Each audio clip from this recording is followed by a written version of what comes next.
سب سے پہلی بات، انسانیت کا اور نوع انسانی کا ازلی اور ابدی دشمن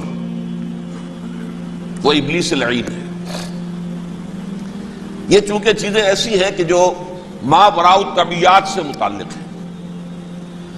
ابلیس جن ہے، جن انویزیبل ورلڈ سے تعلق رکھتا ہے، غیر مرئی جو نظر نہیں آتی۔ فرشتے انویزیبل ورلڈ سے تعلق رکھتے ہیں، غیر مرئی جو نظر نہیں آتے۔ یہ ہم جو ہے اور یہ حیوانات دنیا میں جو ہے یہ مرئی ہے، ویزیبل ہے۔ آج کا عام ذہن جو انسان کا بن چکا ہے، سائنٹزم جسے کہا جاتا ہے، سائنسی نقطہ نظر، اس کا عام لوگوں پر بھی اثر یہ ہوا ہے کہ جو انویزیبل ورلڈ ہے اس کی باتوں کی طرف توجہ نہیں کرتے۔ ہاں عقیدہ تو ہے کہ ہے، جن بھی ہے، فرشتے بھی ہیں، لیکن کوئی ان کی اہمیت ہماری نگاہوں میں نہیں۔ ساری نگاہیں مرکوز ہے visible world, physical world. Meta physics کا تو مضمون بھی اب سمجھ رہے ہیں کہ ختم کر دینا چاہیے، یونیورسٹیز سے فلسفے کے ڈپارٹمنٹس ختم ہو رہے ہیں، کیا ضرورت ہے اس کی؟ اصل شے یہ دنیا ہے، یہ عالم ہے، یہ کائنات ہے، یہ مادہ ہے، یہ حیات انسانی، حیات دنیاوی ہے۔ اس پر میرا جو مارکت الارا مضمون تھا 1967 کے جون میں جو چھپا تھا، اسلام کی نشرت ثانیہ کرنے کا اصل کام، کہ جو عہد حاضر کی جو تہذیب ہے اس کے 3 بنیادی اصول کیا ہیں؟ خدا ہے یا نہیں ہے چھوڑو، اس بحث میں نہ پڑھو، کائنات تو ہے نا، مادہ تو ہے نا، روح کوئی شے ہے یا نہیں ہے کیا پتا، کسی نے دیکھی نہیں آج تک، لہذا اس کے بارے میں گفتگو کا فائدہ کیا؟ وقت کا سیاح۔ عالم آخرہ کوئی ہے یا نہیں ہے کیا پتا، کس نے آ کے بتایا مرنے کے بعد، لہذا اس بحث میں نہ پڑھو، یہ عالم دنیا تو ہے نا، اٹس ویری مچ پریزنٹ، لہذا ساری توجہ اس پر صرف کرو۔ تو خدا کے مقابلے میں کائنات پر توجہ، روح کے مقابلے میں مادے اور جسم پر توجہ، حیات اخروی کے مقابلے میں حیات دنیاوی پر توجہ۔ یہ ہے اصل میں کرکس آف دی میٹر، اس تہذیب جدید کا خلاصہ یہ۔ دیکھیے اللہ تعالیٰ نے جو مخلوقات پیدا کی ہیں ان میں ایک تقسیم تو ہو سکتی ہے ذی حیات اور بغیر حیات، جاندار چیزیں اور بے جان چیزیں۔ بے جان چیزیں بے شمار، یہ تمام فلکیات، یہ پوری کائنات، یہ زمین، یہ پہاڑ، یہ شجر و حجر، کیا؟ لیکن ایک ہے جاندار۔ ان جانداروں میں ایک تقسیم ہے، 2 کا تعلق غیر مرئی دنیا سے ہے، انویزیبل ورلڈ سے۔ فرشتے جو دکھائی نہیں دیتے، ان کی پیدائش ہوئی ہے نور سے۔ دوسرے جنات جو انسانوں سے پہلے پیدا کیے گئے، آدم سے پہلے، وَالْجَانَّ خَلَقْنَاهُ مِن قَبْلُ مِن نَارِ السَّمُومِ، جنات کو تو ہم بہت پہلے پیدا کر چکے تھے آگ کی نور سے، وہ بھی نظر نہیں آتے۔ تیسرے انسان اور اس دنیا میں جتنے بھی حیوانات ہیں، ان کا جو مادہ ہے وہ ارض، یہ زمین ہے، یہ مٹی سے بنے، تراب سے بنے، کرسٹ آف دی ارتھ سے بنے۔ اب ان میں ایک تقسیم ہے، ایک وہ ہے، ان تمام میں شعور تو ہے، حیوانات میں بھی شعور ہے، خود شعوری جسے کہتے ہیں سیلف کانشسنس، یہ صرف 3 میں ہے، فرشتہ، جن اور انسان۔ حیوانات میں خود شعوری نہیں ہے، کانشسنس ہے، سیلف کانشسنس نہیں ہے۔ تھوڑی سی بات سے سمجھا دوں آپ کو، میں دیکھ رہا ہوں، آپ مجھے دیکھ رہے ہیں، کتا بھی کوئی یہاں ہوتا تو مجھے دیکھ رہا ہوتا، لیکن کتے کو مجھے دیکھتے ہوئے یہ احساس نہیں ہوتا کہ میں دیکھ رہا ہوں، یعنی کتے کو یہ احساس نہیں ہوتا کہ وہ دیکھ رہا ہے، مجھے دیکھ تو رہا ہے، اس کو میں کا احساس نہیں ہے کچھ۔ میں جب دیکھ رہا ہوں تو میں سمجھتا ہوں میں دیکھ رہا ہوں، میں ہوں کوئی شے جو دیکھ رہا ہوں، یہ خود شعوری ہے، سیلف کانشسنس۔ کسی بھی کام کو کرتے ہوئے اپنے وجود کا احساس، میرا فیصلہ ہے، میری رائے ہے، یہ ہے در حقیقت سیلف کانشسنس، انا، سیلف، خودی۔ یہ حیوانات میں نہیں ہے، یہ ہے صرف ملائکہ، جنات اور انسان۔ اب یہاں مسئلہ پڑ گیا، بڑا پرپیچ مسئلہ۔ اللہ تعالیٰ نے پہلے انسانی ارواح کو پیدا کیا نور سے، پھر ناک سے پیدا کیا، نار سے، آگ سے جنات کو، پھر مٹی سے بنایا، آدم کا حی اللہ، اس میں روح پھونک دی، اب آدم بن گئے۔ اعلان یہ کر دیا کہ خلافت عرضی جو ہے وہ آدم کو عطا کی جا رہی ہے. یہ پیش پڑ گیا. اس پر تھوڑا سا اشکال تو فرشتوں کو بھی ہوا. قرآن میں ہے سورہ بقرہ کے 4 رکوع میں اتجعل فیہا من یفسد فیہا ویسفک الدماء ونحن نسبح بحمدک ونقدس لک. پروردگار اس آدم کو تو خلافت دے رہا ہے، زمین کے اندر اختیار دے دے گا، یہ تو فساد کرے گا، خونریزی کرے گا، ہم تیری تسبیح و تحمید میں لگے ہوئے ہیں، جو بھی حکم ہو ارشاد ہو ہم بجا لاتے ہیں، تو ضرورت کیا ہے؟ اس کا جواب اللہ نے دیا انی اعلم ما لا تعلمون. میری مشیت، میری حکمت وہ میں ہی جانتا ہوں، ضروری نہیں کہ تم اس کو شیئر کر سکتے. لیکن یہ جنات میں سے ایک جن تھا عزازیل. اب دیکھیے کہ جنات کو ایک قرب حاصل ہے ملائکہ کے ساتھ. کیوں؟ وہ نور سے پیدا کیے گئے، یہ نار سے پیدا کیے، کتنا قرب ہے دونوں میں. انسان پیدا کیا گیا مٹی سے، مٹی انرٹ ہے، آگ بھڑکتی ہے، اوپر اٹھتی ہے، شعلہ زنگ ہوتی ہے، انرجی ہے اس میں. نور اور نار میں بڑا قرب ہے. اور عربی کے ایک قاعدے سے تو یہ ایک ہی لفظ ہے، مادہ ایک ہی ہے، حروف علت جو ہے ایک دوسرے کی جگہ آ جاتی. یہ قرب ہے، اگرچہ زمین و آسمان کا فرق ہے دونوں میں. فرشتہ نور سے پیدا کیا گیا ہے، وہ پاک ہے، وہ اللہ کے کسی حکم کی خلاف ورزی کر ہی نہیں سکتا. لا یعصون اللہ ما امرہم ویفعلون ما یؤمرون. وہ جو بھی اللہ تعالیٰ حکم دیتا ہے اس کی کوئی معصیت نافرمانی نہیں کرتے، بلکہ جو حکم لیا جاتا مان لیتے. ذرا سا اشکال ہوا تھا، پوچھ لیا، جواب مل گیا، خاموش ہو گئے بس. لیکن عزازیل نامی ایک جن تھا، جو ایک تو جن ہونے کی نسبت سے فرشتوں سے کچھ نہ کچھ مماثلت تھی، قرب تھا. دوسرا یہ علم میں، زہد میں، عبادت میں اتنا اونچا تھا، اتنا اونچا تھا، اتنا اونچا تھا کہ یہ ملائکہ ہی کے صف میں شامل ہو گیا.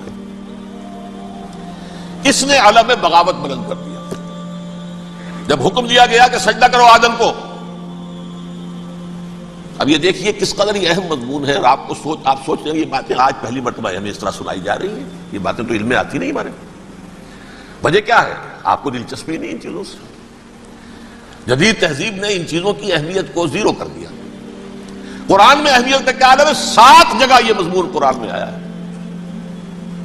کہ فرشتوں کو ہم نے حکم دیا سجدہ کرو آدم کو، سب نے سجدہ کیا. فسجد الملائکۃ کلھم اجمعون، سارے کے سارے، کل کے کل، سب نے مل کر سجدہ کیا آدم کو. اللہ کے حکم سے فوراً تعمیل کر دی. الا ابلیس ابا واستکبر وکان من الکافرین. ابلیس نے نہیں کیا، انکار کیا، استکبار کیا، گھمنڈ کیا.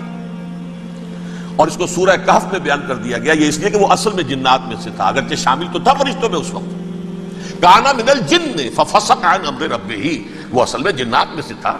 اس وجہ سے وہ اپنے رب کے اس فیصلے کے خلاف کھڑا ہو گیا. سرکشی تھی اس میں.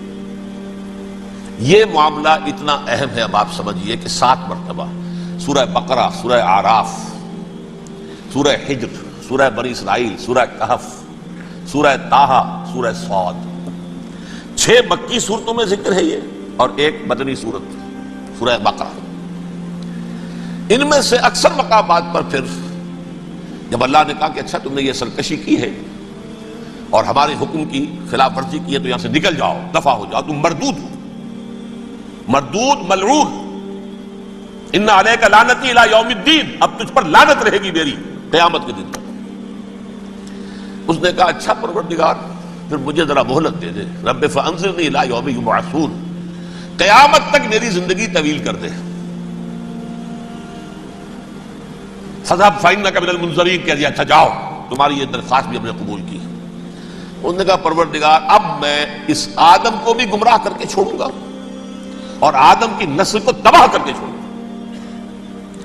انتہائی شدید چیلنج کے انداز میں یہ قرآن مجید میں 4-5 مرتبہ مضمون آیا ہے. میں نے صرف 2 جگہ سے آپ کو اس وقت کوٹ کر کے سنایا تھا. سورہ اعراف میں اللہ تعالیٰ فرماتے ہیں قالا، اس پر ابلیس نے کہا فبما اغویتنی، تو اے رب جو تو نے مجھے گمراہ کیا ہے، مجھے دلیل کر دیا، مجھ پر فوقیت دے دی اس کو. انا خیر منہ، میں اس سے بہتر ہوں.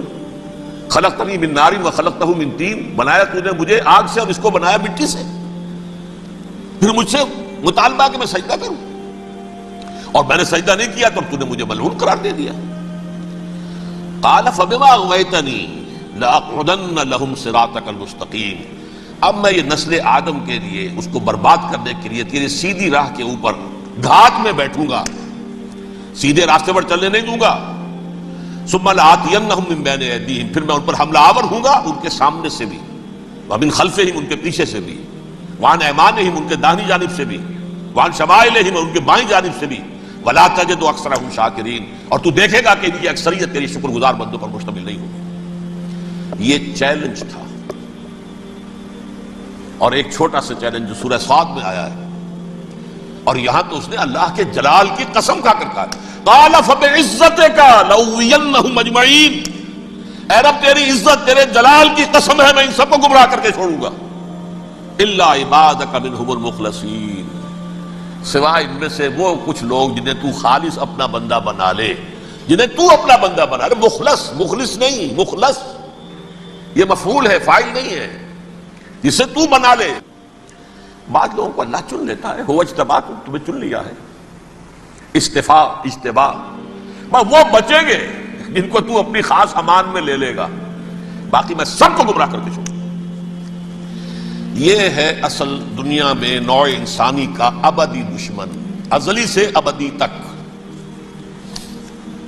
اور اس میں نوٹ کیجئے کہ اس کی اصل بنیاد کیا ہوئی؟ دو لفظ، تکبر اور حسد۔ استکبرا، تکبر کیا، انا خیر منہ، میں اس سے بہتر ہوں۔ یہ ساری بس کی گانٹھ یہی ہے، سب سے بڑی گمراہی کی وجہ یہی ہے۔ اسی لیے کہا ہے حدیث میں، لن يدخل الجنہ من کان فی قلبہ مثقال حبۃ من کبر، جنت میں ہرگز وہ شخص کبھی بھی داخل نہیں ہو سکے گا جس کے دل میں رائے کے دانے کے برابر بھی کبر ہے۔ تکبر سب سے بڑا جرم ہے۔ الکبر ردائی، اللہ فرماتا ہے یہ تکبر یہ تو میری چادر ہے۔ کوئی شخص تکبر کرتا ہے تو گویا میری چادر گھسیٹ رہا ہے میرے کندھے سے۔ عرب میں کسی شخص کی توہین کرنی ہوتی تھی تو اس کی چادر گھسیٹتے تھے، ننگا کر دیا گویا کہ یہ میری ردائی ہے، الکبر ردائی، یہ میری چادر ہے، یہ جامہ مجھے زیب دیتا ہے، مجھ پر راستہ تھا۔ اور حسد، آدم کو جو برتری عطا ہو گئی اس حسد کی آگ میں وہ جل رہا ہے اور اس کا انتقام لینا چاہتا ہے۔ آدم سے بھی، آدم کو بھی گمراہ کیا، جنت سے نکلوایا، ویسے نکلنا تو انہیں تھا ہی مشیت اذنی میں، لیکن فوری طور پر اللہ کے حکم کی خلاف ورزی تو کروائی نا۔ فعصى آدم ربہ فغوى، آدم نے اپنے رب کے حکم کی نافرمانی کی اور گمراہ ہوا عارضی طور پر۔ یہ دوسری بات ہے، توبہ کر لی، اللہ نے توبہ قبول فرما لی، معاف کر دیا۔ کوئی مستقل جو ہے وہ نسل انسانی پر اس گناہ کا اثر متوارث طور پر نہیں آ رہا ہے، ختم ہو چکا معاملہ، ہوا تھا ہو گیا۔ فتلقى آدم من ربہ کلمات فتاب علیہ انہ هو التواب الرحیم۔ اور توبہ کی شان یہ ہے جب وہ قبول ہو جائے اللہ کی جناب میں، کیا تائب من الذنب کمن لا ذنب لہ، گناہ سے توبہ کرنے والا ایسے ہوتا ہے جیسے اس نے کبھی گناہ کیا ہی نہیں تھا۔ لیکن بارہ کو گمراہ کرنے میں کامیاب ہو گیا، حضرت آدم اور حوا کو بھی، اور نوع انسانی کی عظیم اکثریت، عظیم اکثریت، عظیم اکثریت اس کے داؤ میں آئی ہوئی ہے نہیں۔ کتنے ہیں وہ عباد اللہ المخلصین، الا عبادک منہم المخلصین، کتنے ہیں جو واقعتاً خالصتاً اللہ کے بندے بن گئے، جنہیں اللہ نے اپنا بنا لیا، اپنا قرار دے دیا۔ اب اس کے ساتھ نوٹ کیجئے، اس ابلیس کے ساتھ ایک فوج بھی ہے جسے قرآن مجید میں کہا گیا ہے یہ اس کی پارٹی ہے، حزب الشیطان، یہ اکیلا نہیں ہے۔ ایک تو وہ عزازیل ہے، اس کی طویل ترین عمر اللہ نے دے دی، وہ تو قیامت تک رہے گا۔ باقی بھی جنات جو ہیں ان کی نسل میں سے، یا اس کی نوع میں سے، اس کی نسل میں سے، جنات کی عمریں انسانوں کی عمروں سے زیادہ ہیں، بہت زیادہ ہیں، لیکن پھر بھی اتنی نہیں ہے۔ یہ خاص ہے اس کا معاملہ کہ اس نے کہا تھا رب انظرنی الی یوم یبعثون، مجھے دے دے مہلت اس وقت تک تاکہ میں ثابت کر کے دکھا دوں کہ جسے تو نے یہ خلافت دیا یہ اس کا اہل نہیں ہے۔ Let me prove this point. ولا تجد اکثرہم شاکرین، تو ان کی اکثریت کو شکر گزار نہیں پائے گا۔ وہ ابلیس جو ہے وہ ریکروٹ کرتا ہے اپنے فوجی، اول تو خود جنات میں سے جو اس کے نمبر 1 لشکری ہے۔ قرآن مجید میں اس کا اشارہ دیا گیا ہے، انہ یراکم ہوا وقبیلہ من حیث لا ترونہم۔ دیکھو لوگوں، اے انسانوں، وہ ابلیس لعین عزازیل اور جو اس کے قبیلے کے لوگ ہیں، جنات ہیں، وہ تمہیں وہاں سے دیکھتے ہیں، تاکتے ہیں اور حملہ کرتے ہیں جہاں سے تم انہیں نہیں دیکھتے. وہ غیر مرئی ہیں، انویزیبل ہے، تمہیں نظر نہیں آتے. ویزیبل دشمن کا وار تو روک لو گے، انویزیبل کا کیسے روکو گے؟